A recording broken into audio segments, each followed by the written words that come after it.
जैसे जैसे आप इस वीडियो को आगे देखेंगे वैसे वैसे आपको चाइना के असली चेहरे के बारे में पता लग जाएगा। चाइना ऐसी कौन सी चाल चल रहा है जिससे वो एक्चुअल में इस पेंडेमिक सिचुएशन में एक सुपर पावर बनता जा रहा है।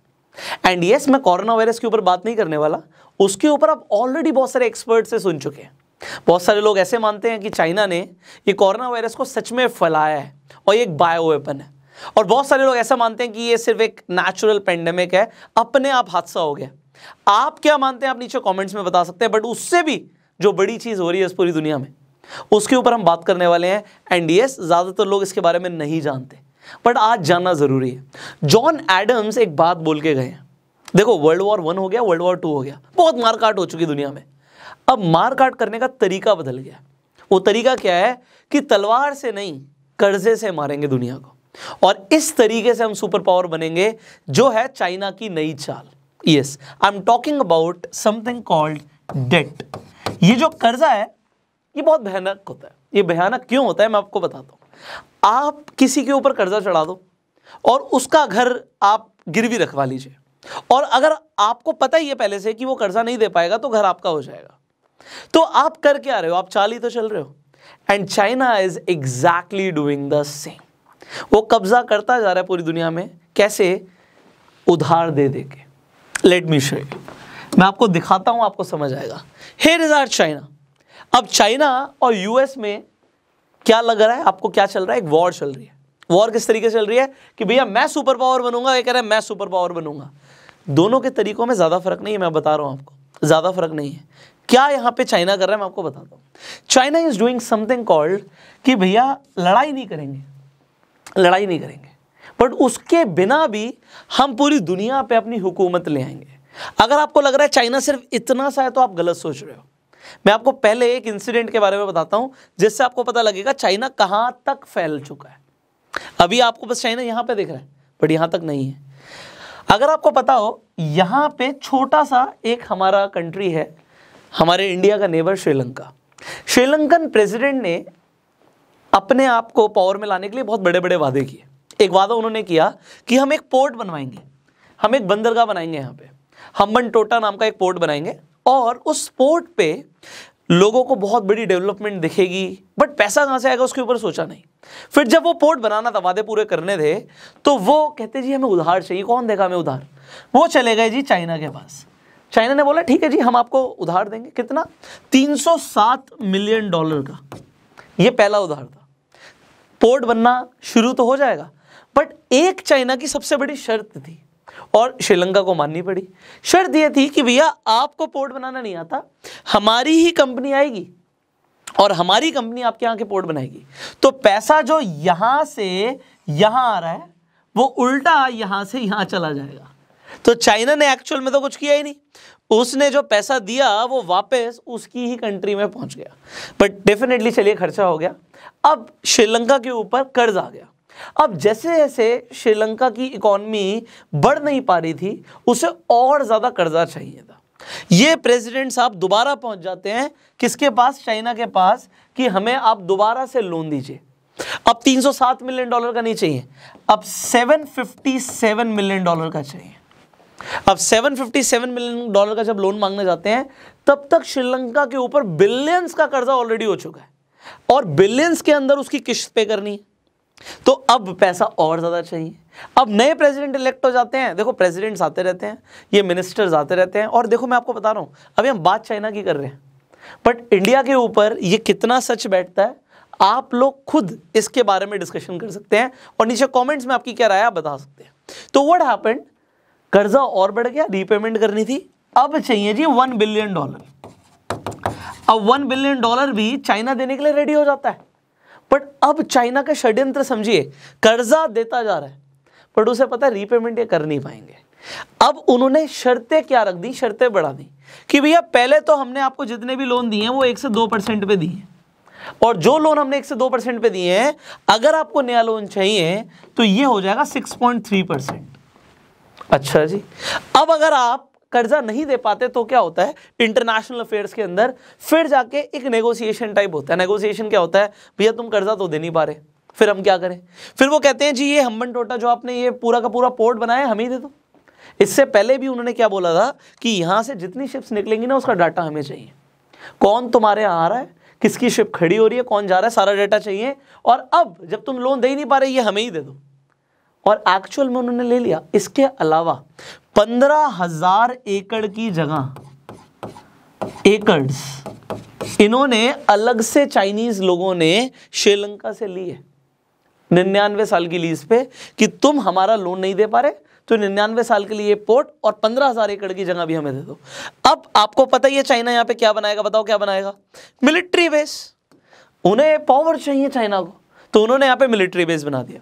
चलो ये मैंने आपको एग्जाम्पल दिया। Now what is happening with Pakistan, इसके ऊपर हम फिर कभी बात करेंगे। पाकिस्तान यहाँ पे आपको छोटी सी कंट्री दिख रही होगी जरूर, बट उससे एक बहुत बड़ा कॉन्टिनेंट है। ये जो कॉन्टिनेंट आपको अफ्रीका दिख रहा है ना, ये अफ्रीका रहा ही नहीं है अब। Now this belongs to China. अब मैंने बोला था आपको, जैसे से हम आगे बढ़ेंगे वैसे वैसे आपके होश उड़ेंगे कि चाइना कर क्या रहा है। ये पूरे कॉन्टिनेंट में बहुत सारी कंट्रीज हैं, बहुत सारी कंट्रीज हैं, बट सिर्फ एक कंट्री यहाँ पे मैं छोड़ देता हूँ। यहाँ पे स्वाजीलैंड नाम की एक कंट्री है, छोटी सी, जितना बिंदु लगाए ना बस उतनी बड़ी होगी। बाकी पूरे कॉन्टिनेंट में शायद ही कोई ऐसी जगह है जहां पे चाइना ने अपना उधार नहीं दिया है। यहाँ पे कीनिया में इन्होंने रेलवे बना दिया, रेलवे बना दिया जी, $3.2 बिलियन का प्रोजेक्ट। कीनिया नहीं पे कर पाएगा, उन्हें पता है।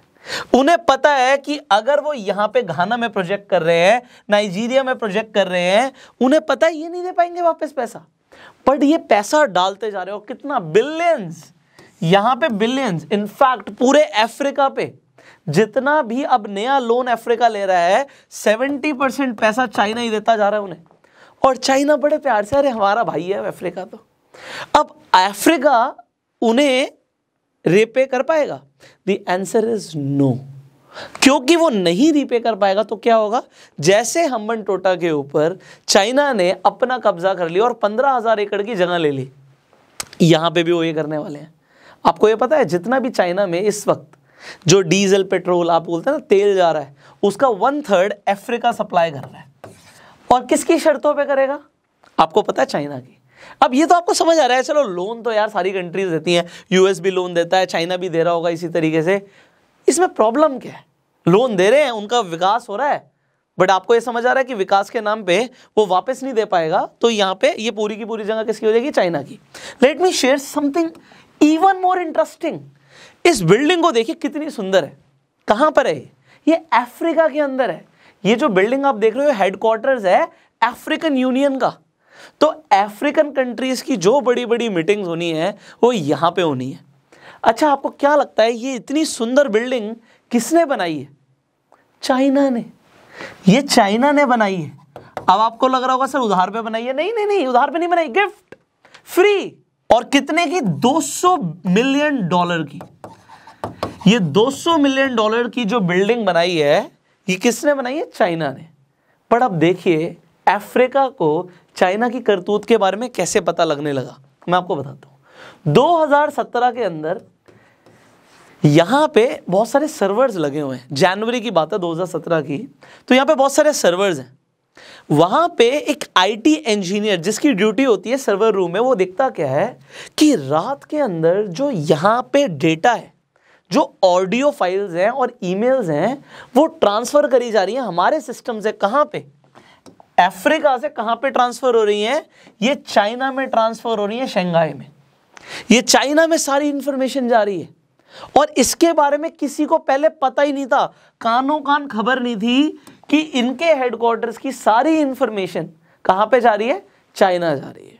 और क्या पता लगता है फिर जब इतनी सी बात समझ आती है, सामने आती है, एक आईटी इंजीनियर इसके बारे में रिपोर्ट करता है, वो पूरी की पूरी बिल्डिंग का जायजा लेते हैं और वहां के लोकल आईटी इंजीनियर ये बताते हैं कि जगह जगह पे चाइना ने माइक्रोफोन्स लगा रखे हैं बातें सुनने के लिए। इस पूरे बिल्डिंग के अंदर जगह जगह पे माइक्रोफोन्स लगे हुए हैं बातें सुनने के लिए, और सारी इंफॉर्मेशन कलेक्ट हो रही है सर्वर रूम के थ्रू, वो जा रही है चाइना। तो जितनी भी उनकी बातें हुई हैं, 2012 में ये प्रोजेक्ट ऑलमोस्ट कंप्लीट हुआ था, से 2017 तक 5 साल तक चाइना सब कुछ सुनता जा रहा है इस बिल्डिंग में जितना भी कुछ हुआ। तो आपको लगता है चाइना सच में इतना भला कर रहा होगा, गिफ्ट दे रहा होगा? यार आप भी दिवाली पे किसी के यहाँ मिठाई देने जाते हो तो आपका भी एक पर्पस होता है, वो आपका बहुत अच्छा रिलेटिव होता है, बिजनेस पार्टनर होता है, तो समझ आता है हम कुछ गिफ्ट देते हैं। $200 मिलियन का गिफ्ट फ्री में, what do you think? Well, आप कमेंट में बता सकते हो। Now this is what China is doing. अब ये चाइना लगातार कर रहा है, वो ऐसी कंट्रीज को जहां पे वो देख रहा है, देखो अब हुआ क्या, पहले चाइना के अंदर लेबर सस्ती थी। आज से 50 साल पहले चाइना बहुत गरीब देश था, मतलब आप समझो वहां पे कुछ भी नहीं था, भूखमरी थी। बट चाइना ने समझा अपने आप को, उसने अपने आप को इंडस्ट्रियलाइज्ड बना दिया, वहां की लेबर के पास पैसा आ गया, वो गरीब से मिडिल क्लास पे चले गए। अब वो सस्ते में काम करने के लिए रेडी नहीं है, बट चाइना को प्रोडक्शन को बढ़ाना है। चाइना की कंपनी आके सेटअप कहां पे कर रही है? अफ्रीका में। लेबर कहां की लेगी? अफ्रीका की। माल किसे बेचेगी? आपको क्या लग रहा है चाइना में जो खुद गुड्स कंज्यूम हो रहे हैं वो अब ज्यादातर कहां से आ रहे हैं? चाइना से।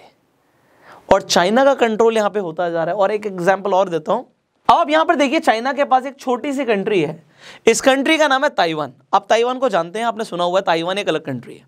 बट चाइना ऐसा नहीं मानता, चाइना कहता है तो मेरा हिस्सा है भाई, ताइवान अलग नहीं है, ताइवान मेरा ही है। अब होता क्या है, यूनाइटेड नेशंस की जो असेंबली होती है न्यूयॉर्क के अंदर, उसमें हर कंट्री के पास एक वोटिंग राइट है। पूरे वर्ल्ड मिलकर डिसाइड करेगा कि ताइवान अलग कंट्री है या नहीं है। अब बड़े ध्यान से देखिएगा, यहां पे इंडिया है, भूटान है, नेपाल है, बांग्लादेश है, पाकिस्तान है।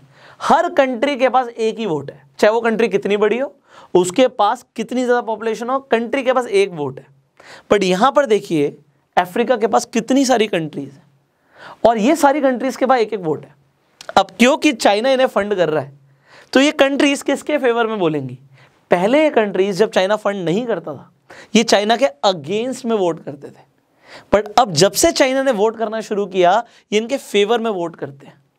और फेवर में अगर चाइना के वोट्स जाएंगे तो आप समझिए सुपर पावर किसके पास आएगी। इतनी सारी कंट्रीज अगर चाइना के फेवर में बोलेंगी तो किसके पास सुपर पावर रहेगी? डेफिनेटली चाइना के पास। And this is a very big plan, ये बहुत बड़ा प्लान है जो चाइना इस वक्त खेल रहा है। But let me tell you, कर्जा सिर्फ अफ्रीका के ऊपर नहीं है, कर्जा सिर्फ पाकिस्तान के ऊपर नहीं है, इनके ऊपर चाइना का बहुत ज़्यादा कर्जा है, बट इंडिया के ऊपर भी कर्जा है। किसका, कैसे, कितना, ये सब अब आप रिसर्च करें। आप खुद देखिए कि कर्जे के तले हमारा इंडिया का या और भी जो आसपास की कंट्रीज हैं उनका भविष्य क्या है। बिकॉज आपने ये बात मेरे से सुन ली, एंड आप अब कितनी समझते हो कि किसी भी कंट्री को घुटनों पे लाना है ना, तो दो चीज़ें हैं, पावर से ले आओ, अटैक करो, वॉर करो, लड़ाई करो, या फिर कर्जा दे दो ना, वो अपने आप ही गिड़गिड़ाएगा और उसके सारे रिसोर्सेज आपके हो जाएंगे। This is what China is doing. And आपके क्या विचार है, आप नीचे कमेंट करके बताइए। अगर आपको ये वीडियो अच्छी लगी जल्दी से लाइक कर दीजिए, एंड यूट्यूब पे देखना सब्सक्राइब कीजिए, फेसबुक पे देखना फॉलो कीजिए। I will see you in the next video. Till that time, you go self made.